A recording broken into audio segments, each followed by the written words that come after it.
الحمد لله وكفى وسلام على عباده الذين اصطفى أما بعد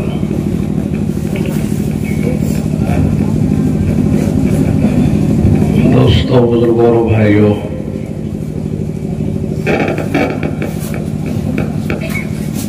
ہر مسلمان کی دو ذمہ داریاں ہیں۔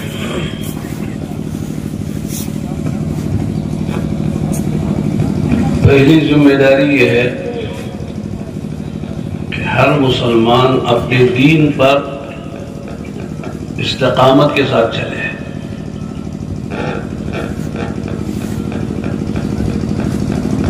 یہ ذمہ داری ہر مسلمان کی ہے۔ سنت و شریعت والی زندگی ہر مسلمان کی ہو، خلاف شریعت خلاف سنت زندگی نہ ہو، اس لیے کہ ہر ایک سے اس کے دین کے بارے میں پوچھا جائے گا۔ ہم سب کہتے ہیں نا، قبر میں 3 سوال ہوں گے، رب کے بارے میں، دین کے بارے میں، نبی کے بارے میں۔ تو وہاں کوئی دوسرا نہیں آئے گا ہماری طرف سے جواب دینے کے لیے۔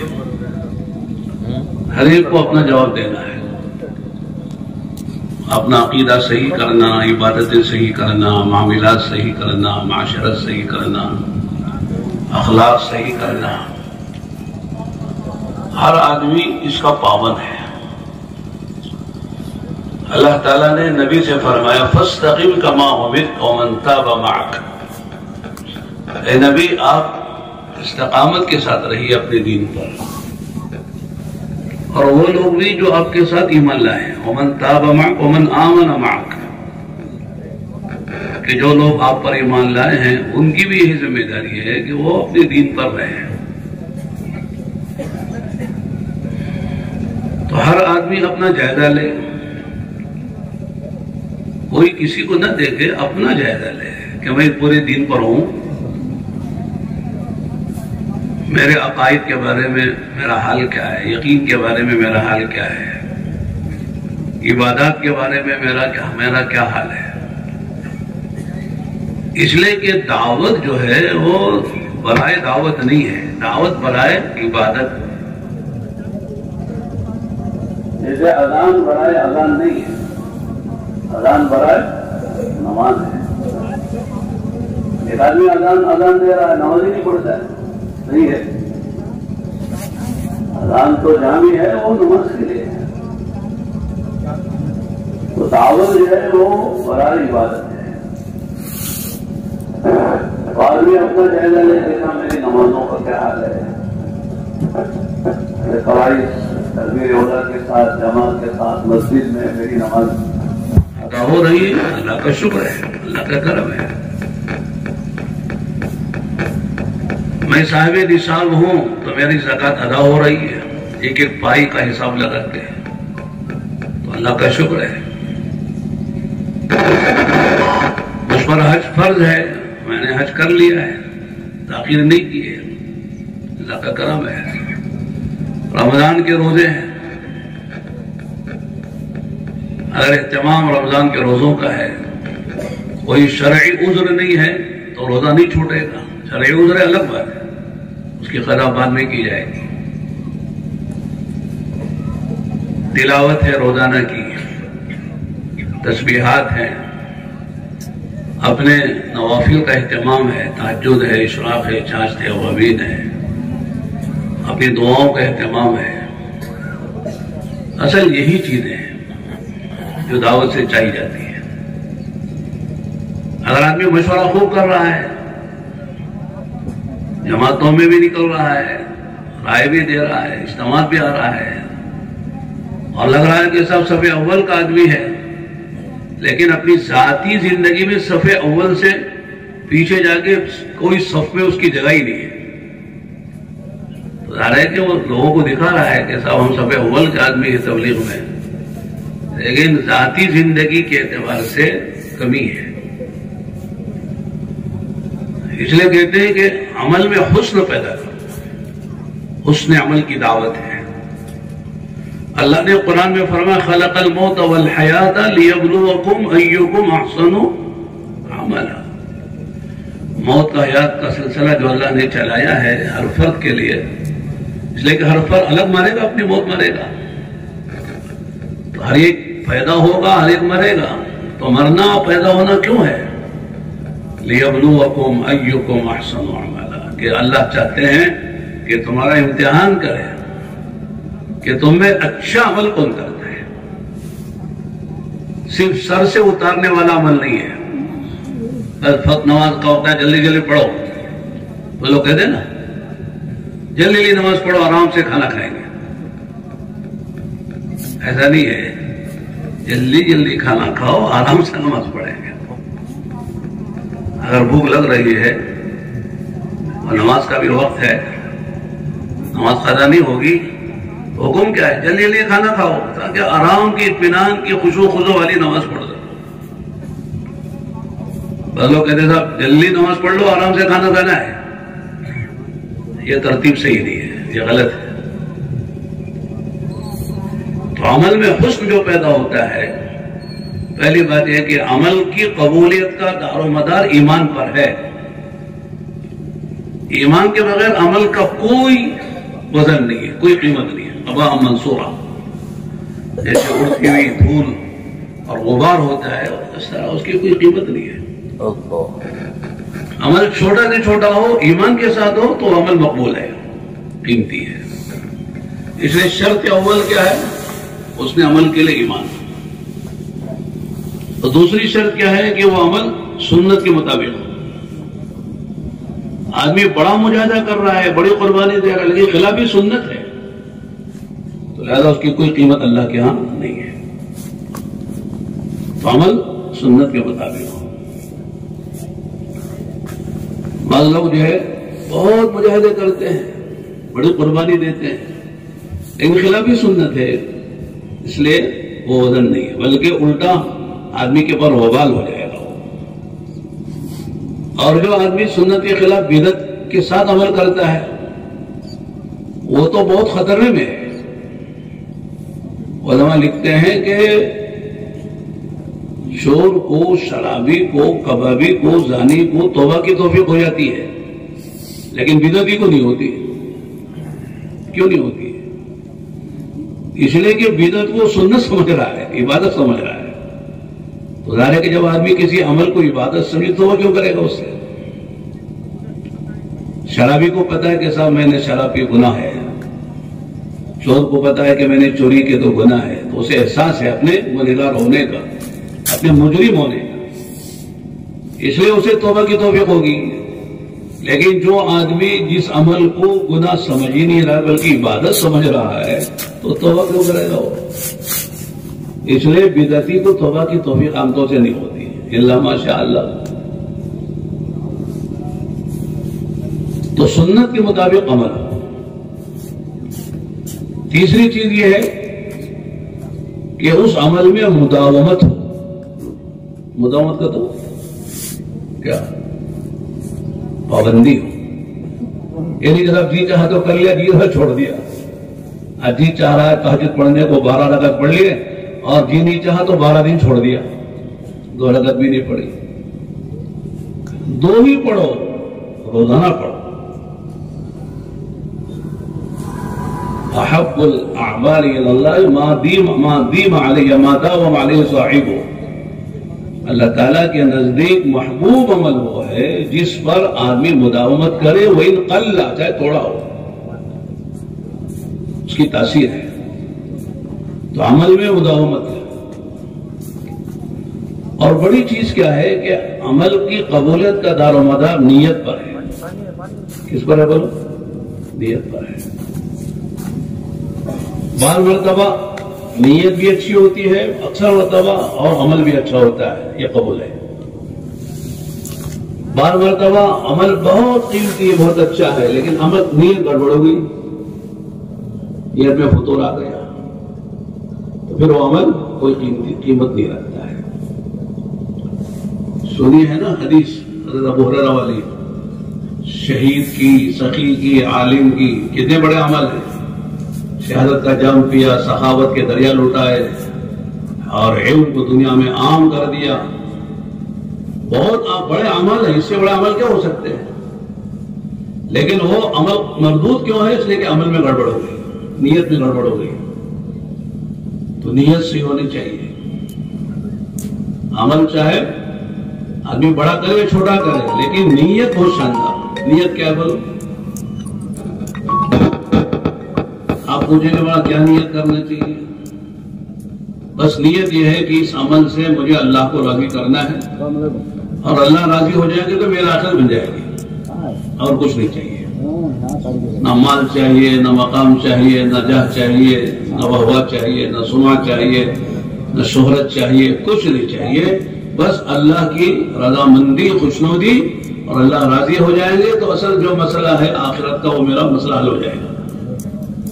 اس کے علاوہ کوئی اور محرک نہ ہو. کیونکہ بات سمجھ میں آ رہی نہیں آئی تو اور ذرا نیچے اتر کے بات کریں گے. قرآنوں کا مجمع ہے ماشاءاللہ، اسی نیچے کے اتر کے بات کریں گے تو کوئی بھی چلے جائے گی. چہرے سے معلوم ہوتا سمجھنا کہ نہیں سمجھ مجمع. منڈی جھکا کے نہیں سننا، منڈی اٹھا کے سنیں گے تو سمجھ میں آتا ہے. بعض آنکھ بند کر دیا، ماشاءاللہ اچھی بات ہو رہی ہے. آنکھ کھولے تو سب غائب ہے. اس لیے کہتے ہیں کہ بات کرنے والے کو آنکھیں پھاڑ کے ایسے دیکھو گویا آپ کھا جائیں گے اسے.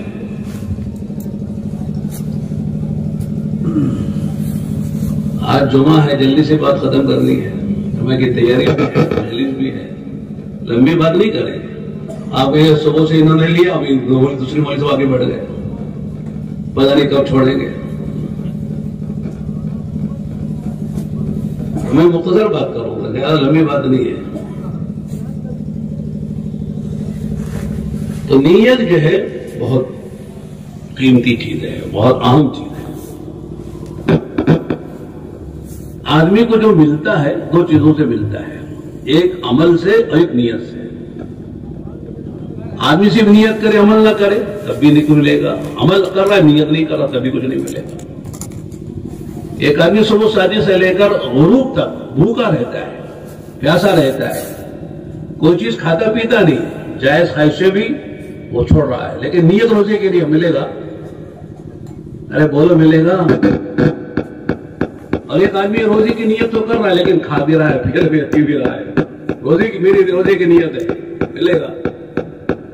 تو عمل بھی ہو نیت بھی ہو تب جا کر اس کا ثمرہ ملے گا. الصوم لی وانا اجزی بہ وانا اجزی بہ. روزہ میرے لیے ہے اور روزے کا بدلہ میں خود دوں گا، چھپا کر رکھوں گا، اچانک دوں گا روزے کا بدلہ. جبکہ آدمی روزہ بھی رکھے اور نیت بھی کرے صبح صادق سے لے کر غروب آفتاب تک، تب جا کے روزہ ہوتا ہے. بعض مرتبہ نیت بہت اچھی ہے، عمل خراب ہے. آپ کے اوکے سے وہ اس طرح کہ ایک مثال دیتا ہوں سمجھنے کے، بہت موٹی مثال ہے، ہر ایک کو سمجھ میں آئے گی. ایک محلے میں چند غریبوں کی جھوپڑیاں ہیں، بیچارے بھوک سے پریشان ہیں، کھانے سے پریشان ہیں. اور ایک دو مالدار کے گھر ہیں جو بہت کروڑپتی ہیں، وہ مزے کر رہے ہیں. تو ایک آدمی کے دل میں آیا کیسا یہ بھوکے مر رہے ہیں، ان کا کوئی بھلا ہونا چاہیے، ان کو دینا چاہیے، کھلانا چاہیے، ان کی ضرورتیں پوری کرنی چاہیے. لیکن اس کے پاس نہیں ہے دینے کے لیے. اس نے سوچا ان مالداروں کے گھروں میں چوری کریں، جا کے ڈاکہ ڈالیں اور ان کا مال لوٹ کے غریبوں میں تقسیم کریں. بولو صحیح ہے، نیت بہت اچھی ہے اس کے، غریبوں کو کھلانا پلانا دینا، لیکن چوری کر کے دے رہا ہے، لوٹ کر دے رہا ہے دوسروں کا. تو یہ عمل، نیت بہت اچھی کی اس نے لیکن عمل خراب ہے. اس لیے عمل بھی صحیح ہونا، نیت بھی صحیح ہونا. تو اعمال دو طرح کے، ایک اعمال ہے ظاہری، ایک اعمال باطنی ہے. ظاہری عمل کیا ہے؟ نماز ہے، روزہ ہے، حج ہے، زکوٰۃ ہے. آدمی دیکھنے میں صدقہ خیرات بھی کر رہا ہے، عمرہ بھی کر رہا ہے، حج بھی کر رہا ہے. ماشاءاللہ لباس بھی سنت و شریعت کے مطابق ہے، چہرے پہ داڑھی بھی ہے، بہت ضروری چیز ہے. ظاہر بن گیا ہے. یہ ظاہری اعمال ہیں جو نظر آ رہے ہیں، ہر آدمی دیکھ رہا ہے. اور کچھ باطنی اعمال ہیں جس کو آپ قلبی اعمال کہہ سکتے ہیں. باطنی اعمال کہہ سکتے ہیں. وہ کیا ہے کہ دل جو ہے وہ بیماریوں سے پاک ہو. کیا بیماری ہے؟ حسد ہے، تکبر ہے، تعلی ہے، اعجاب بالنفس ہے، لوگوں کی تحقیر ہے، اپنی بڑائی ہے، حب جاہ ہے، حب مال ہے. یہ وہ امراض ہیں جو اندر ہوتے ہیں، جو جلدی نظر نہیں آتے، لیکن آدمی اندر محسوس کرتا ہے میرے اندر یہ ہے. اور کچھ اللہ والے دیکھ بھی لیتے ہیں کہ صاحب یہ آدمی متکبر آدمی ہے، حاسد آدمی ہے، فلاں ہے، اسے جاہ بہت پسند ہے، بڑائی بہت پسند ہے. ان امراض سے بھی دل کا پاک ہونا ضروری ہے. ایک آدمی بہت بڑا مبلغ ہے، ملکوں میں وقت لگا رہا ہے، لیکن کبر آ گیا، بولو کامیاب ہوگا؟ بڑائی آ گئی. یہ حسد آ گیا، میرے سے آگے کیوں آگے نکل رہے ہیں، ان کی شہرت کیوں ہو رہی، ان کی مقبولیت کیوں بڑھ رہی، ان کا بیان کیوں ہو رہا ہے، ان کو شورا میں کیوں لے لیا، ان کو جو ہے فیصل کیوں بنا دیا. اندر سے یہ بات خدا نخواستہ پیدا ہو رہی ہے تو اندر کی بیماری ہے. اس سے بھی نکلنا ضروری ہے. اگر اس سے نہیں نکلا، ظاہر بن گیا لیکن اندر یہ باتیں رہ گئی تو پھر آدمی جو ہے خطرے میں چلا جائے گا. اس لیے فرمایا کہ آدمی اپنا جائزہ لیتا ہے. حضرت ابراہیم علیہ السلام نے جو اللہ سے دعائیں کی ہیں سورہ شعراء میں 19ویں پارے میں جو اللہ نے ذکر کیا ہے، اس میں کیا دعا کی ہے؟ وَلَا تُخْزِنِي يَوْمَ يُبْعَثُونَ يَوْمَ لَا يَنفَعُ مَالٌ وَلَا بَنُونَ إِلَّا مَنْ أَتَى اللَّهَ بِقَلْبٍ سَلِيمٍ. اے مالک، اے اللہ، اس دن مجھے رسوا نہ کرنا جب تو سب اٹھائے گا. سب اٹھیں گے، آدم علیہ السلام سے لے کر قیامت تک آخری انسان جتنے پیدا ہوئے مرے سب کو خدا اٹھائے گا. ہمارا عقیدہ ہے نا، البعث بعد الموت. کیا ہو رہا ہے؟ مائک کر رہا ہے کہ کوئی کھول رہا ہے؟ بھائی مائک ہے تو کیا فون ابھی بجتے ہیں کیسا آواز آتی ہے؟ اگر فون بند کر لے تو اچھا ہے نا. اس فون نے ہمارا ستیاناش کر دیا ہے. بھائی نکال لو، دیکھو کون ہے.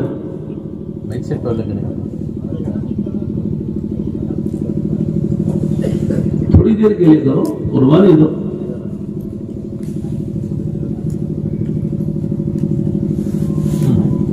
دین کی بات ہو رہی تو ذہن کی اور نہیں جانا چاہیے. امام مالک رحمۃ اللہ علیہ درس دے رہے تھے مدینہ منورہ میں. مدینہ میں ہاتھی آیا. مدینے والوں نے کبھی ہاتھی دیکھا نہیں تھا، سنا تھا اور قرآن میں پڑھا تھا. أَلَمْ تَرَ كَيْفَ فَعَلَ رَبُّكَ بِأَصْحَابِ الْفِيلِ. فیل کے معنی ہاتھی. لیکن دیکھا نہیں تھا. تو لوگوں نے امام مالک سے ہاتھ لے کر سب چلے گئے ہاتھی دیکھنے کے لیے. جاؤ دیکھ کیا ہو. ایک شاگرد تھے یحییٰ مسمودی یا سمودی، وہ نہیں گئے. حضرت کہا بھائی تمہارے یہاں بھی تو ہاتھی نہیں ہوتا، تم بھی جا دیکھو. ان کا جواب تھا حضرت میں یہاں آیا ہوں مدینے آپ کو دیکھنے کے لیے، ہاتھی دیکھنے کے لیے نہیں آیا. ہاتھی بہت ملیں گے، آپ کہاں ملیں گے؟ آگے مجلس کہاں ملے گی؟ تو امام مالک کے دل سے دعا نکلی. اس کو کہتے دعا لینا. تو اتنا اللہ نے ان کو علم دیا کہ پورے افریقہ کے ملکوں میں جو مذہب مالکی جو پھیلا ہے ان کے واسطے سے پھیلا ہے، یا مسمودی کے واسطے سے. ہم بہت سے ملکوں میں گئے، افریقہ کے، سوڈان گئے، الجزائر گئے، اور اسی طرح جو ہے موریتانیہ گئے، مراکش گئے، کئی ملکوں میں گئے. ہر جگہ امام مالک کا مسلک ہے. جیسے ہمارے یہاں حنفی مسلک ہے نا، امام مالک کا مسلک ہے. تو سب نے بتایا کہ صاحب موطا امام مالک کو لے کر جو ہے یہ یحییٰ مسمودی گئے. ہزاروں شاگردوں میں اللہ ان کو قبول کیا. میں کیوں بتا رہا ہوں یہ ہاتھی آتے رہے، جانے دو ان کو، ہاتھی کو دیکھ کے کیا کرنا ہے؟ سن لمبی ہوتی ہے تو دو دانت نکلے ہوئے ہوتے ہیں، چار پیر ہوتے ہیں، پیٹ موٹا ہوتا ہے، اور کیا ہوتا ہے؟ تمہیں کیا کہہ رہا تھا؟ بولو دیں گے؟ ہاں، حضرت ابراہیم علیہ السلام نے دعا مانگی، وَلَا تُخْزِنِي يَوْمَ يُبْعَثُونَ، اے اللہ مجھے رسوا نہ کرنا، شرمندہ نہ کرنا۔ کس دن؟ یوم لا ينفع مال ولا بنون، جس دن نہ اولاد نفع دے گی نہ مال نفع دے گا۔ آج آپ میں سے آدمی اللہ کی نافرمانی کر کے اللہ کو ناراض کرتا ہے، اس کے دو بڑے سبب ہے، ایک اولاد ہے، ایک مال ہے۔ اولاد کے پیچھے لگ کر یا مال کے پیچھے لگ کر اللہ کو ناراض کرتا ہے۔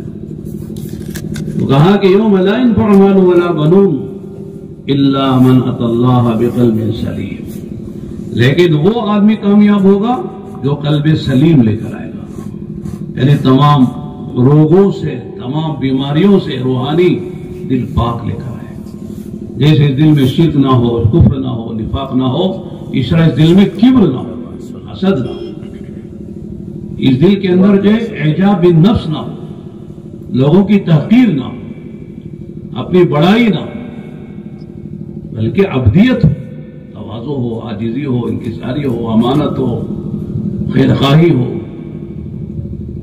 جو آدمی سب کچھ کرے لیکن خیرخواہ نہیں ہے، خیرخواہ کے معنی کیا ہے؟ جو دوسروں کا بھلا چاہنا، اگر نہیں ہے تو وہ دیندار نہیں ہے۔ امام بخاری رحمۃ اللہ علیہ نے کتاب الایمان میں جو ابواب لکھے ہیں، ان ابواب میں آخری جو باب ہے وہ ہے الدین والنصیحہ، دین خیرخواہی کا نام ہے۔ الدین والنصیحہ یعنی سراپا دین تو خیرخواہی کا نام ہے۔ اس لیے فرمایا لا یؤمن احدکم حتی یحب لاخیہ ما یحب لنفسہ، کہ تم میں سے کوئی آدمی کامل الایمان نہیں ہو سکتا، کامل ایمان والا، جب تک کہ اپنے لیے جو پسند کرے اپنے بھائی کے لیے پسند نہ کرے۔ حسد کرنے والا پسند کرتا ہے، اس کی تو تمنا سب چھن جائے، اس سے ننگا ہو جائے، اس کے پاس یہ سب اللہ دے لے، مجھے ملے نہ ملے بلا سے، لیکن اس کے پاس نہ رہے۔ ایک اندھے سے کسی نے پوچھا تھا کہ آپ کو آنکھ چاہیے؟ تو اس نے کہا نہیں، مجھے آنکھ نہیں چاہیے، جیسے میں ہوں اندھا سب اندھے ہو جائے، میری تمنا ہے سب اندھے ہو جائے، کسی کو آنکھ سے نہ کرنا ہے۔ ایسے بھی لوگ ہوتے ہیں۔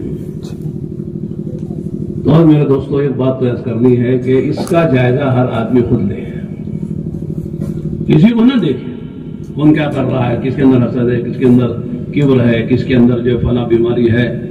میں خود بیمار ہوں، دوسروں کو دیکھ کے کیا کروں گا؟ اپنی بیماری کا علاج خود سوچے، کارا دے رہا ہے، اللہ سے مانگتا بھی رہے۔ ابھی ہم بنگلہ دیش میں تھے، حضرت مولانا ابراہیم صاحب دامت برکاتہم نے جو مشورہ ہوتا ہے نا، 3-4 دن کا جو اجتماع ہوتا ہے، اس سے پہلے جو مشورہ ہوتا ہے، امور تقسیم ہوتے ہیں ساری تفصیلات کے ساتھ، تو مولانا کی بات ہوتی ہے مشورے والوں کے سامنے۔ اس میں پورے ملک کے پرانے بھی ہوتے ہیں، تینوں ملک کے بھی ذمہ دار ہوتے ہیں۔ تو مولانا نے بہت ساری باتیں کی، ان میں جو ایک بات اہم جو میں سنانا چاہ رہا ہوں آپ کو، حضرت نے فرمایا ہم کام کرنے والوں کی خلوتیں ندامت والی اور انابت والی ہو۔ سمجھ میں آ رہا ہے؟ ندامت والی اور انابت والی ہو۔ انابت کے معنی ہے ہمارے دل کا رخ اللہ کی طرف، نہ اپنی ذات کی طرف ہو نہ مخلوق کی طرف ہو، ہمارا دل کا رخ اللہ کی طرف۔ اور انابت کا فائدہ قرآن کہتا ہے کہ ہدایت ہے، وَيَهْدِي إِلَيْهِ مَن يُنِيبُ، جو اللہ کی طرف جس کے دل کا رخ ہوتا ہے اللہ اسے ہدایت دیتے ہیں، اور ہماری سب سے بڑی ضرورت وہ ہدایت ہے۔ ہدایت مل گئی کچھ نہ ملا، سب مل گیا، سب ملا، ہدایت نہ ملی تو کچھ نہ ملا۔ تو دلوں کا رخ جو ہے وہ اللہ کی طرف انابت والی ہے، انابت۔ وَيَهْدِي إِلَيْهِ مَن يُنِيبُ قرآن کہتا ہے جو اللہ کی طرف انابت سے آتا ہے، اللہ کے دل کا رخ ہو جاتا ہے، اللہ پاک جو ہے اس کو ہدایت دے دیتے ہیں. اور ہدایت کس کے ہاتھ میں بولوں؟ اللہ کے ہاتھ میں. بھائی جس کے پاس جو چیز ہے اگر لینا تو اسی سے مانگنا ہے نا. اب دیکھو ہمارے بھائی کی جیب میں قلم ہے، اب مجھے ضرورت قلم کی حال نہیں ہے، مثال دے رہا ہوں، تو اب مجھے ضرورت انہیں سے مانگنا ہے بھائی. اور مانگنے کا طریقہ ہے دے رہے، ایسا بول سکتے ہیں بھائی ماشاءاللہ بڑے سخی آدمی ہیں، بڑے کریم آدمی ہیں، ماشاءاللہ آپ کسی کے سوال کو رد نہیں کرتے، اللہ تعالیٰ نے آپ کے اندر بڑی سخاوت کا سجا مادہ رکھا ہے، میں محتاج آدمی ہوں، اللہ کے لیے مجھے قلم. وہ فوراً نکال کے دے دیں گے. مانگنے کا طریقہ سلیقہ ہونا چاہیے، آرڈر تھوڑی ہے. جیسے کوئی آدمی ہوٹل میں بیٹھ کے کہتا ہے ایک بوٹی لو، ایک چار پائے لو، ایک بھیجا لو، صاحب کا بھیجا نکالو. ہمارے بنگلور میں بولتے ہیں صاحب کا بھیجا نکالو. ایسا آرڈر تھوڑی دیتا ہے آدمی ہوٹل میں بیٹھ کے، جیسے ایسی دعا تھوڑی مانگی جاتی ہے. تو عاجزی ہے، انکساری ہے، تڑپ ہے. اور دوسری بات انابت والی، ندامت والی. ندامت کے کیا معنی؟ کہ اے اللہ ہم نے کچھ نہیں کیا، جو کرنا تھا نہیں کر سکے، جو کیا اس کو بھی بگاڑا ہے. ہم نے نماز پڑھی تو نماز بگاڑی ہے، روزہ رکھ کر روزہ کو بگاڑا ہے، حج کو کر کے حج بگاڑا ہے، تبلیغ کر کے تبلیغ کو بگاڑا ہے. ہم کام تبلیغ ہم کر سکتے ہیں، نبیوں والا کام ہے. تو آدمی کے اندر ندامت ہو، یہ نہیں کہ ہم نے بہت کیا ہے، ماشاءاللہ ہم 4 مہینے چلے اور ملکوں میں گئے، فلاں کیا، فلاں کی قربانی دی. اس لیے کہتے ہیں جب کسی آدمی کو کسی اچھے عمل کی توفیق ملے تو 3 کام کرنا چاہیے. کتنے؟ 3 کام. پہلی بات ہے کہ جو ہوا ہے یوں کہے کہ اللہ تیری توفیق سے ہوا ہے، میرے سے نہیں ہوا ہے، اس پر شکر کرے. توفیق خدا بندی پر اللہ کا شکر ادا کرے. پہلی بات یہ اپنی طرف منسوب نہ کرے کہ میں نے کیا، میں نے کیا. اللہ کے نبی علیہ السلام مکہ مکرمہ میں داخل ہو رہے فاتحانہ 10,000 صحابہ کا لشکر لے کر، اور پورے جو 13 سال مکی زندگی کی قربانیاں ہیں اور 8 سال مدنی زندگی کی قربانیاں ہیں. کتنے ہو گئے؟ 21 سال. 21 سال کی قربانیاں ہیں. ان میں کیا کیا ہوا سب آپ ذہن میں لاؤ. مکے میں کیا ہوا، طائف میں کیا ہوا، احد میں کیا ہوا، خندق میں کیا ہوا، تبوک میں کیا ہوا. حضور کی بیٹیوں پہ طلاقیں پڑی، آپ خود زخمی ہوئے، آپ کے چچا شہید ہوئے، 70 صحابہ شہید ہوئے. صحابہ ابی طالب میں 3 سال تک آپ کو محصور رکھا گیا. پوری سیرت ہم سوچیں کتنی قربانی ہے نبی کی، صحابہ کی، آپ کے سارے خاندان کی. لیکن آپ نے قولاً اور عملاً، حالاً و قالاً، آپ کا جو انداز تھا وہ کیا تھا؟ لا الہ الا اللہ وحدہ نصر عبدہ انجز وعدہ وحزم الاحزاب وحدہ. ایک اکیلے اللہ نے اپنے بندے کے ساتھ جو مدد کا وعدہ کیا تھا، انا فتحنا لک فتحا مبینا. صلح حدیبیہ سے واپس ہوتے ہوئے یہ سورت اتری تھی. تو اللہ نے جو اپنے بندے سے وعدہ کیا تھا وہ وعدہ اللہ نے پورا کیا، اور اکیلے اللہ نے اپنی ساری فوجوں کو شکست دی ہے. اپنی کوئی قربانی کی طرف اشارہ، بالکل اشارہ بھی نہیں، زبان پہ لانا تو دور کی بات ہے. یہ تو قال تھا. ہر حال کیا تھا کہ سر اتنا جھکا ہوا تھا آپ کی اونٹنی پر کہ آپ کی پیشانی مبارک جو ہے اونٹنی کی جو کوہان ہے، اوپر ہوتے کوہان اونٹنی، اسے لگ رہا تھا سر مبارک. ایک صحابی کے زبان پر آ گیا کہ الیوم یوم المرحمہ، آج بدلے کا دن ہے. آپ نے اسے جھنڈا لے کر ان کے بیٹے کو دے دیا اور یوں فرمایا الیوم یوم المرحمہ، آج بدلے کا دن نہیں ہے، آج تو معافی کا دن ہے. مکے والے پریشان تھے کیا ہوگا. وہ سب یاد آ رہا تھا رہ رہے کہ ہم نے کیا کیا نبی اور صحابہ کے ساتھ کیا ہے. آج بدلہ لیا جائے گا، خون کی ندیاں بہیں گی اور پورا حرم خون سے بھر جائے گا. کیا کیا سوچ رہے تھے. لیکن آپ نے فرمایا کہ جو حرم میں آ جائے اسے امن ہے، جو اپنے گھر میں چلا جائے اسے امن ہے. یہاں تک کہ ابو سفیان کے گھر میں جو چلا جائے اسے بھی امن ہے. لا تثریب علیکم اليوم اذهبوا فانتم الطلقاء. آج میں وہی کہتا ہوں جو حضرت یوسف نے اپنے بھائیوں سے کہا تھا. لا تثریب علیکم، آج کوئی داروگیر نہیں ہے، کوئی بدلہ نہیں ہے، کوئی انتقام نہیں ہے، سب کو معاف کرتے ہیں. یہ شان ہے نبی کی، یہ سیرت ہے ہمارے نبی علیہ الصلوۃ والسلام کی. تو فرمایا کہ شکر کر کہ مکہ فتح ہو رہا ہے تو اللہ اس میں ہمارا کوئی کمال نہیں ہے کہ تیری توفیق سے ہوا ہے. دوسری بات یہ ہے جو عمل کرنے کی توفیق ہوئی اس پر شکر کے ساتھ اس عمل کی قبولیت کی اللہ سے دعا کرے. عمل کا ہو جانا کافی نہیں ہے، عمل قبول ہونا ہے. عمل قبول ہو گیا مسئلہ حل ہو گیا، بیڑا پار ہو گیا. لیکن عمل بڑے سے بڑا عمل کیا قبول نہیں ہوا، کیا فائدہ؟ ردی میں ڈال دیا، ردی کی ٹوکری میں پھینک دیا گیا. ڈسٹ بن جانتے، ڈسٹ بن اس میں ڈال دیا گیا، کوئی فائدہ نہیں اس عمل میں. عمل چاہے تھوڑا ہو، مقبول ہو گیا تو عمل بڑا ہو گیا.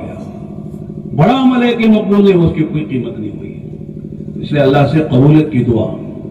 حضرت ابراہیم علیہ السلام، اسماعیل علیہ السلام اللہ کے گھر کی تعمیر کر رہے ہیں اور تعمیر سے فارغ ہو رہے ہیں تو کیا دعا مانگ رہے ہیں؟ قرآن نے ذکر کیا ہے وَإِذْ يَرْفَعُ إِبْرَاهِيمُ الْقَوَاعِدَ مِنَ الْبَيْتِ وَإِسْمَاعِيلُ رَبَّنَا تَقَبَّلْ مِنَّا إِنَّكَ أَنْتَ السَّمِيعُ الْعَلِيمُ. یعنی کہ ہم نے اللہ کا گھر تعمیر کیا، بڑا کام کر لیا کہ اللہ تیری توفیق سے ہم نے یہ عمل کیا ہے، تیرا گھر تعمیر کیا ہے. اہل اس کو قبول فرما لے. اس تیرے گھر کی تعمیر کی جو توفیق تو نے ہم کو دی ہے اس پہ شکر ادا کرتے ہیں اور قبولیت کی دعا مانگتے ہیں. تو قبولیت کی دعا مانگنی چاہیے. تبلیغ میں ہم لگے ہیں کہ اللہ نے لگایا ہے. ہم سے زیادہ ذہین و فطین لوگ ہیں کہ نہیں؟ اندر پیٹ میں، کولار میں، بنگلور میں بہت لوگ ہیں ان کے پاس بہت کچھ ہے. مال بھی ہے، دولت بھی ہے، فرصت بھی ہے، عہدے بھی ہیں، کرسیاں بھی ہیں، صحت بھی ہے، علم بھی ہے، بہت کچھ ہے. لیکن ہم جو لگے ہیں تو ہم خود نہیں لگے، ہم کو اللہ نے لگنے کی توفیق دی ہے. لگنے کی بھی اور لگانے کی بھی. نہیں تبلیغ میں لگے اور ہمارے اندر جو صلاحیتیں ہیں مال کی، صحت کی، جوانی کی، علم کی، اسے لگانے کی بھی اللہ نے توفیق دی ہے. یہ ہمارا کوئی کمال نہیں ہے کہ اللہ کا بڑا احسان ہو گیا ہے. اس لیے میرے دوستو ایک تو قبولیت کی دعا مانگ. تیسری چیز ہے وہ کیا ہے کہ اے اللہ جس طرح یہ کام ہونا تھا، کرنا تھا، نہیں کر سکے، کمی ہوئی ہے، کوتاہی ہوئی ہے، سستی ہوئی ہے، معاف فرما دے، استغفار کرے. توفیق عمل پر شکر بھی ہو اور عمل کے ہونے پر عمل کی قبولیت کی دعائیں ہوں. اور پھر جو ہے اس عمل میں جو کمی کوتاہی رہ گئی یقیناً ہوئی ہے. کون کہہ سکتا ہے کہ میں نے عمل کا حق ادا کر دیا؟ کہہ سکتا ہے کوئی؟ نبی معصوم ہے، معصوم بندوں سے خدا کام لے رہے ہیں، لیکن وہ خود کہہ رہے کہ ہم نے جو ہے اللہ کا عبادت کا بھی، اللہ کی معرفت کا بھی، دعوت کا بھی حق ادا ہم سے نہیں ہوا ہے. نبی اعتراف کر رہا ہے. ہم کیا ہوتے ہیں؟ ہماری حیثیت کیا ہے؟ قدم قدم پر غلطیاں ہوتی ہیں، آنکھوں سے، کانوں سے، زبان سے، ہاتھ پیر سے، اندر کے جذبات سے، خیالات سے. کتنی چیزیں ہیں آدمی خود جانتا ہے، دوسرے اوپر پردہ پڑا ہوا ہے. بہت سے لوگ بڑی عظمت سے مسافر کرتے ہیں، مولانا فلاں، فلاں صاحب. اس وقت یہ کہنا چاہیے یا من اظہر الجمیل وستر الخبیث، اے ہو ذات جس نے ہماری کچھ خوبیاں تھی ظاہر کر دیا اور ہماری خامیوں کو پردہ ڈال دیا. اگر ہماری خامیاں لوگوں کے سامنے آئے تو کوئی جو ہے پاس بٹھانے کو تیار ہو. مسابقہ کرنا دور کی بات ہے. اتنی خامیاں اندر ہر آدمی کے اندر اگر آدمی دیکھے تو سمجھ میں آتی ہے. لیکن شیطان کی چالوں میں ایک چال یہ ہے کہ وہ دوسروں کی خامیاں دکھاتا ہے، اپنی خوبیاں دکھاتا ہے. کیا کرتا وہ؟ دوسروں کی خامیاں اور اپنی خوبیاں. ماشاءاللہ میں کہتا ہوں تو سے کہ الحمدللہ سب انا للہ ہے. دوسروں پہ انا للہ کی انگلی، اپنے بارے میں الحمدللہ سبحان اللہ. یہ شیطان کی چالوں میں صرف چال ہے. اپنے پر پاسنگ نمبر لگا لیتا ہے، سب کو فیل کر دیتا ہے، سب فیل ہے میں پاس ہوں، حالانکہ میں فیل ہوں سب پاس ہے۔ یہ صحیح طریقہ ہے۔ سب کے ساتھ اچھا گمان رکھنا، حسن ظن، اور اپنے بارے میں سوء ظن، بدگمان اپنے سے رہنا اور دوسروں سے حسن ظن رکھنا۔ یہ صحیح ترتیب ہے آدمی کی ترقی کے لیے اور آدمی کے جو ہے آگے بڑھنے کے لیے۔ اس لیے کہتے ہیں حسن ظن کے لیے کسی دلیل کی ضرورت نہیں ہے، سوء ظن کے لیے دلیل چاہیے۔ بھئی آپ فلاں سے بدگمانی رکھتے، دلیل کیا ہے آپ کے پاس؟ تو دلیل دینی پڑے گا۔ اور حسن ظن کے لیے اچھا گمان رکھنے کے لیے کسی دلیل کی ضرورت نہیں ہے۔ اچھے آدمی ہے، کیا دلیل ہے؟ بھئی اچھے آدمی کیا دلیل ہے؟ اچھے آدمی بس، خراب آدمی کیا دلیل ہے؟ دلیل دینی پڑے گا۔ تو سوء ظن کے لیے دلیل کی ضرورت ہے، حسن ظن کے لیے دلیل کی ضرورت کے بغیر بھی حسن ظن آدمی رکھ سکتا ہے۔ تو ایک پہلو ہے کہ ہر آدمی ان ساری باتوں کو سامنے رکھ کر اپنا جائزہ لیتا رہے اور اپنے بارے میں فکر مند رہے کہ صاحب مجھے اپنے دین پر مستقیم رہنا ہے، ثابت رہنا ہے، اور پوری زندگی میری سنت و شریعت کے مطابق، میری غمی ہے، میری خوشی ہے، میرا سفر ہے، میرا حضر ہے، اسی طرح میری خلوتیں ہیں، میری جلوتیں ہیں، میری شادیاں ہیں، ہر چیز میں میرے لباس ہے، میری وضاحت ہے، چہرہ بشرا ہے، سب چیز میں آدمی کو سنت کے مطابق زندگی گزارنے کی فکر کرنا، سنت سے کوئی ہٹے نہیں، یہاں تک کہ مستحبات کی رعایت کے ساتھ زندگی گزارنے کی کوشش کریں۔ عام طور سے ہمارے ذہن میں آتا ہے کہ مستحب ہی تو ہے چھوڑ سکتے ہیں، یہاں مکروہ ہی تو کھا سکتے ہیں۔ مکروہ کے معنی استعمال کرو، مستحب کے معنی چھوڑو۔ حالانکہ غور کرنے کی بات یہ ہے کہ مستحب کے کیا معنی ہے؟ پسندیدہ۔ کسے پسندیدہ؟ کسے بولو؟ اللہ اس کے رسول کو پسند ہے۔ تو جو چیز اللہ اس کے رسول کو پسند ہے چھوڑنا چاہیے کہ کرنا چاہیے؟ بولو، کرنا چاہیے۔ مکروہ کے معنی ناپسندیدہ، کسے ناپسند؟ اللہ اس کے رسول کو ناپسند ہے، تو جو چیز اللہ اس کے رسول کو ناپسند ہے کرنا چاہیے، چھوڑنا چاہیے۔ تو لہذا ہر وہ چیز جو اللہ اس کے رسول کو پسند ہے کریں گے، اور ہر وہ چیز جو اللہ اس کے رسول کو ناپسند ہے اسے چھوڑنے کی کوشش کریں گے۔ اسی کا نام ہے کہ مستحبات کی بھی رعایت کرے آدمی زندگی میں، اور مکروہات سے بچنے کی بھی، احتیاط کرنے کی بھی، اجتناب کرنے کی بھی آدمی کوشش کرے، تب جا کر آدمی آگے بڑھتا ہے۔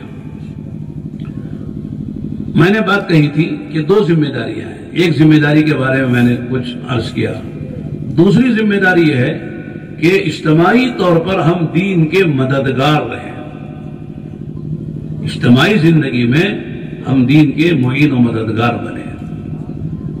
نصرت جسے کہتے ہیں، نصرت اللہ نے دعوت دی ہے، یا ایھا الذین آمنوا کونوا انصار اللہ، جمع کا صیغہ کر کے ایمان والو اللہ کے مددگار، یعنی اللہ کے دین کے مددگار ہو۔ اللہ کے دین کی مدد کرنے کو اللہ نے اپنی مدد سے تعبیر کیا ہے۔ تم میرے دین کی مدد کرو گے گویا کہ تم نے میری مدد کی، اس لیے کہ دین میں نے دیا ہے، میرا دین ہے یہ، اور میں نے پسند کر کے دیا ہے۔ ان الدین عند اللہ الاسلام، اللہ کے پاس دین جو ہے وہ اسلام ہے، تو اللہ نے پسند کیا ہے۔ کہتے ہیں نا، مولانا ابراہیم صاحب بہت بولتے ہیں کہ جیسے کوئی دوست اپنے دوست کے لیے کوئی باہر سے کوئی تحفہ لاتا ہے اور کہتا ہے کہ آپ کے لیے میں نے پسند کر کے آپ کے لیے لایا ہے، آپ کو خرید کر دیا ہے، کہ پسند ہے، کہ مجھے پسند ہے اس لیے آپ کے لیے میں لے کر آیا ہوں، تو آپ کو بھی پسند کرنا چاہیے نا۔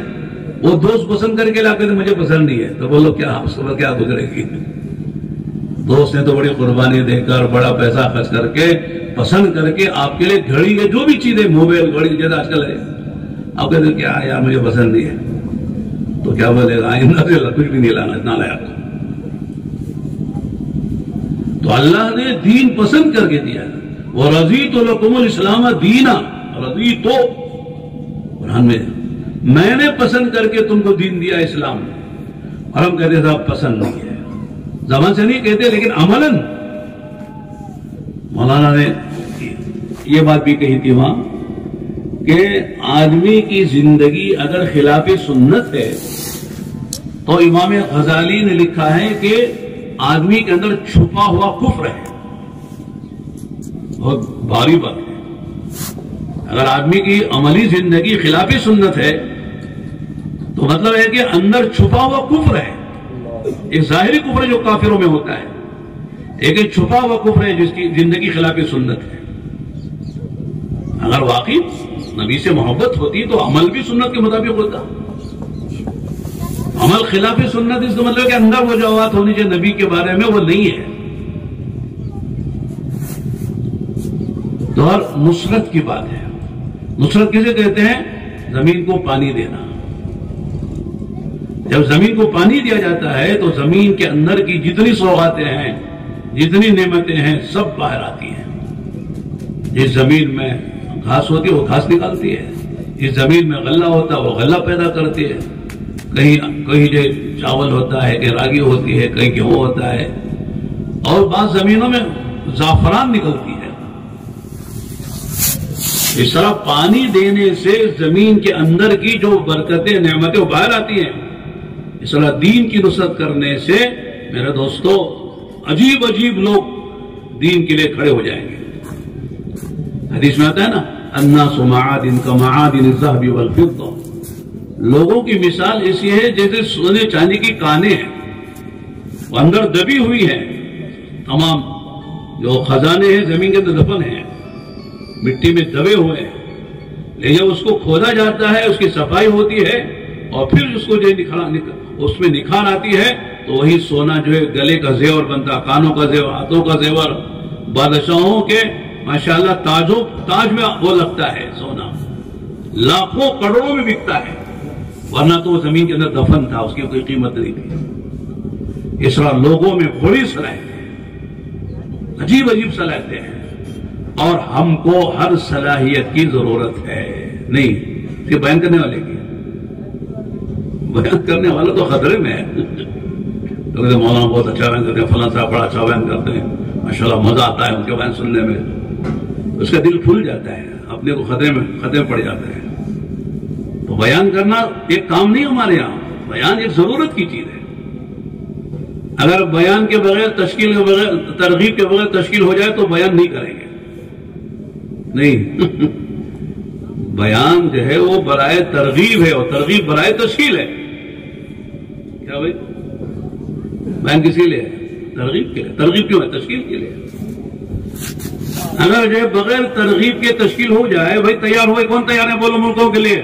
بیان نہیں کرتے لوگ کھڑے ہوں گے. نہیں وہاں کچھ بات کرو، وہاں کچھ بناؤ نا، دماغ بناؤ، تبھی تو کچھ سوچیں گے. اچانک آ کے کہا تشکیل کرو تو کون کھڑا ہو جائے گا؟ پہلے گاؤں میں دیکھتے تھے ہم لوگ، عورتیں جو ہے وہ مسکا نکالنے کے لیے بھی پھراتی تھی. کیا بولتے اسے تم لوگ؟ ہاں روی، کیا وہ اس میں ڈال کے گھماتے، اس کے بعد اندر سے مسکا نکلتا ہے، اسے نکالتے، پھر اس کا گھی بناتے ہیں. یوں اس کو نہیں کرے تو مسکا نہیں بنتا ہے. تو بالکل اسی طرح ہمارا بیان اور ہماری ترغیب جو ہے وہ تشکیل کے لیے ہے. بیان ہو ترغیب و تشکیل ہی نہ ہو تو کیا فائدہ ہے؟ ایسا ہی جیسے آدمی وضو کر رہا دریا کی کنارے کے 10 مرتبہ 2 رکعت نماز بھی پڑھتا گھر چلے آتا ہے. ایسے وضو سے کیا فائدہ؟ 10 مرتبہ وضو کیا، اسے الٹا جو ہے کہیں گے صاحب اس نے ظلم کیا ہے کہ پانی ضائع کیا ہے، کہ صاحب اتنا پانی اس نے 10 مرتبہ وضو کر کے ضائع کیا ہے. نماز نہیں پڑھی، قرآن نہیں پڑھا، طواف نہیں کیا، جو وضو کے بعد کام کر لیتے کوئی کام کیا نہیں. تو میرے دوستوں اور بھائیوں، ہم سب کی ذمہ داری ہے کہ ہم دین کے مددگار بنیں. کیا بنے بولو؟ دین کے مددگار. مددگار بننے کے کیا معنی ہے؟ جو صلاحیتیں اللہ نے ہم کو دی ہیں وہ اللہ کی دین پر لگائیں. جان دی ہے، مال دیا ہے، وقت دیا ہے، صلاحیت دی ہے، علم دیا ہے، جوانی دی ہے، جتنی صلاحیتیں ہیں وہ سب اللہ کی دین پر لگائیں. اس سے کیا ہوگا؟ ہماری آخرت خدا پہلے بنائیں گے اور اس کے بعد اللہ ہم کو دوسروں کی آخرت کے بننے کا ذریعہ بنا دیں گے. یہ اصل کامیابی ہے. ہمارا دین بنا، ہمارے سے اللہ نے دوسروں کا دین بنایا، اور جن جن کا دین بنتا چلا جائے گا ان کی آخر بنتی چلی جائے گی، اور ظاہر کہ دنیا چھوٹنے والی ہے۔ اس لیے دو لوگوں کی 3 قسمیں ہیں۔ کتنی ہیں؟ ارے یاد ہوگی؟ یہ قسم ہے جو اپنی دنیا سے اپنے آخرت بناتے ہیں، یہ اصل لوگ ہیں، جو صحابہ تھے، ہمارے اسلاف تھے، اپنی دنیا سے آخرت بناتے چلے گئے۔ یہ قسم ہے اپنی دنیا سے دنیا ہی بناتی ہے۔ ایک زمین بیچا، دوسری زمین خریدی، دوسری زمین بیچی، تیسری زمین خریدی، یہ کارخانہ سے دوسرا کارخانہ بنایا، یہ گھر سے دوسرا گھر بنایا، اسی چکر میں دنیا سے دنیا بناتا چلا جا رہا ہے۔ تو یہ آدمی بھی ہے پورا عقل مند نہیں ہے۔ کیوں؟ اس لیے کہ چھوڑ کر جائے گا اور وہاں کچھ بنایا نہیں، وہاں کچھ ملے گا نہیں۔ اس لیے حدیث میں فرمایا الدنیا دار من لا دار لا ومال من لا مال لا ويجمع لها من لا عقل لا۔ حدیث سمجھ رہے؟ دنیا اس کا گھر ہے، اس کا کوئی آخرت میں گھر ہے، مال اس کا، اس آخرت میں کوئی مال نہیں ہے، اور دنیا ہی کو جمع کرتا دنیا سے جسے عقل نہیں ہے۔ حدیث کہہ رہے، میں نہیں کہہ رہا ہوں، ورنہ مالدار ناراض ہو جائیں گے۔ کیا مولانا جا بنگال پیٹ کے استعمال کیا بول چلے گا مالداروں کو عقل نہیں ہے؟ حدیث کہہ رہی وَيَجْمَعُ لَهَا مَن لَا عَقْلَ لَهُ، کہ دنیا سے دنیا وہ بناتا ہے اور دنیا سے دنیا وہ جمع کرتا ہے جیسے عقل نہیں ہے۔ اسے بھی چھوڑ کے جانا ہے، لے کے تو نہیں گئے وہاں۔ اور آخری قسم بڑی خطرناک ہے، وہ کیا ہے؟ جو اپنے دین سے دنیا بنائے۔ کیا بولو؟ اپنے دین سے دنیا بنائے، بیان کر کے دنیا لیتا ہے، قربانی دے کے یہ دنیا کماتا ہے۔ جا یا مال، 2 چیزوں کا نام دنیا ہے، مال یا مقام۔ مقام بناتا ہے یا مال بناتا ہے دین کے راستے سے، یہ بڑے خطرے میں جائے گا۔ یہ سوچنے کی بات ہے کہ ہم کیا کس زمرے میں ہیں، کس صف میں ہیں، کس کیٹیگری میں ہیں۔ اگر آدمی دین کا کام کر کے اگر دنیا اس کی بن رہی ہے، اللہ بنا دے الگ بات ہے، لیکن دنیا بنانا وہ خود چاہتا ہے، مقام چاہتا ہے، مرتبہ چاہتا ہے، عہدہ چاہتا ہے، تو سمجھ لو کہ صاحب وہ یشترون بآیات اللہ ثمنا قلیلا کا مزاق ہو جائے گا، بہت خطرے میں جائے گا۔ اس لیے ہر آدمی کو ڈرتے رہنا۔ آج زمانہ ایسا ہو گیا ہے کہ ڈر ڈر کے کام کرو، ڈرتے رہو، کام کرتے رہو، مانگتے رہو، مانتے رہو، جو کہتے ہیں نا ہمارے بڑے، کرتے رہو، ڈرتے رہو، مانتے رہو، مانگتے رہو۔ مانگنا اللہ سے، ماننا مشورے کی، کام خوب کرنا، لیکن پتہ نہیں قبول ہوتا ہے کہ نہیں ہوتا ہے، کیا گڑبڑ ہے، اسے ڈرتے بھی رہے۔ کام نہیں کر رہا ہے، سمجھتا کام کر رہا ہوں، کام کر کے نڈر ہو گیا، اب جو ہے اللہ سے بھی نہیں مانگتا، رجوع نہیں کرتا، اور نہ جو مشورے کی مانگتا ہے، اپنی منوانا چاہتا ہے، تو یہ بھی خطرے میں چلا جائے گا۔ اس لیے ہر آدمی کا اپنا مسئلہ ہے کہ آدمی اجتماعی کام میں نصرت کرے، اجتماعی طور پر انفرادی زندگی میں اپنے ثابت قدمی رہنے کی فکر کرے، اللہ سے مانگے، اللہ جس کرم سے تو نے یہ دولتیں دی ہیں اس پر مجھے استقامت نصیب فرما، اللہ سے مانگتا رہے، اور جہاں ہے اس سے آگے بڑھے، جس مرتبے ہے، جس سیڑھی پر ہے اس سے آگے بڑھے، تبھی تو آدمی اوپر جائے گا نا۔ ایک سیڑھی پہ کھڑا ہو گیا، میں سیڑھی پہ چڑھ گیا، سیڑھی پر چل گیا، میرے 4 مہینے لگ گئے، 4 مہینے لگ گئے، 4 مہینے لگ گئے، تو آگے کون کرے گا؟ آگے کیسے ترقی ہوگی؟ اس کے لیے کہتے ہیں جتنے ہمارے پرانے ساتھی ہیں جو 4 مہینے لگا چکے ہیں ملکوں میں، ان کے لیے دنیا کے ملک انتظار میں، ہندوستان کی جماعتیں آئیں، کرناٹک کی جماعتیں آئیں، پوری دنیا میں انتظار ہے۔ اس لیے دوستو، آدمی اپنی فکر کرتا ہے تو ایک آدمی اپنا گھر 50 لاکھ کا 1 کروڑ کا بنا لیتا ہے، بچوں کی شادیاں کر لیتا ہے، سواری خرید لیتا ہے، ایک آدمی سب کر لیتا ہے۔ تو اللہ کے دین کی نصرت کے لیے اگر ہمارا کچھ پیسہ لگ جائے، کچھ وقت لگ جائے تو سستا سودا ہے نا۔ اس لیے درخواست ہے اس مجمع میں جن کے 4 مہینے لگے ہیں وہ حضرات ملکوں میں 4 مہینے جانے کا ارادہ کریں، اور جن کا مستورات میں چلہ لگا ہے وہ بیروت مستورات کے ساتھ 2 مہینے جانے کی نیت کریں۔ یہ 2 بیرون کی تشکیلیں ہیں، اور تیسری جو تشکیل ہے کہ جن کے 10 دن لگ چکے ہیں مستورات میں، ان کے 4 مہینے لگ چکے ہیں مقام پہ، وہ مقام یعنی اندرون میں چلنے کی ارادہ کریں مستورات کی جماعت کے ساتھ۔ یہ 3 تشکیلیں اس وقت انشاءاللہ ہم کو اپنے آپ کی کرانی ہے، اب جو ہے ہم بات ختم کر، میں نے شروع میں کہا تھا بات مختصر کریں گے اور کریں تھوڑی دیر، نہیں مولانا جمعہ ہے اور جو ہے مجلس بھی ہے 10 بجے سے دوبارہ، اس لیے بات ختم کرنا تو جی چاہ رہا تھا کہ اس زمانے کے بعد ہم آئے ہیں منگار پیٹ، آپ حضرات کے ہاتھ بیٹھ جائیں کچھ بات ہو، لیکن وقت نہیں ہے، وقت اجازت نہیں دے رہا ہے، اس لیے ترغیب کے بعد تشکیل ہو جاتی ہے تو کام ہو جاتا ہے۔ اس لیے مجمع میں جن کے 4 مہینے لگ چکے ہیں ملکوں میں یا مسورات میں چلا لگا، وہ کھڑے کر بولے انشاءاللہ ہم ملکوں میں 4 مہینے کے لیے جائیں گے، 2-3 مہینے کا وقت لے لیں، رمضان ہے اچھا ماشاء اللہ۔ میں ہوں سید منیر سن میرے رب یہ دعا، میں ہوں سید منیر